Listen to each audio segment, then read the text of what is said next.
The travel industry is booming right now. Airline passenger numbers have returned to pre-pandemic levels. Last week, Delta Airlines reported record revenues of $15.6 billion for the quarter, and the stock is up 42% year to date. At the current share price, Delta has a market cap of $30 billion. It's got $8.5 billion of cash and investments and $18 billion of debt, so the enterprise value is just under $40 billion. Revenue over the last 12 months is $55.8 billion, which is almost 20% above the 2019 peak. Net income, however, at $3 billion is still 37% below the peak. One reason is that Delta had to take on a lot of debt during the pandemic, and that is costing the company almost $1 billion a year in interest payments. But Delta is optimistic it can pay the debt off over time, and management gave an encouraging outlook. It thinks revenue will grow between 17 to 20% this year, with an operating margin above 12%. Free cash flow is expected to cruise to above $4 billion in 2024. That means Delta stock is now valued at only 8 times next year's free cash flow. A key part of the investment case for Delta is its diversified revenue streams, in particular its Sky Miles partnership with American Express.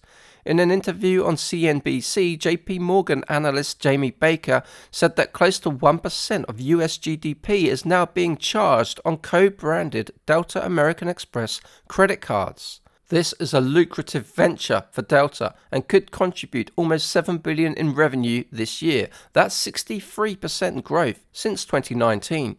So let's assume that Delta can grow revenue 20% this year before returning to a historical growth rate of around 4%. Let's model that for the next 10 years and then assume it operates with a net margin rate of 8%. In that scenario, Delta would be producing $95 billion of revenue in 10 years' time, with net income around $7.6 billion. A 12 times multiple puts the valuation at $91.2 billion, which works out to an investment return of 11.8% a year.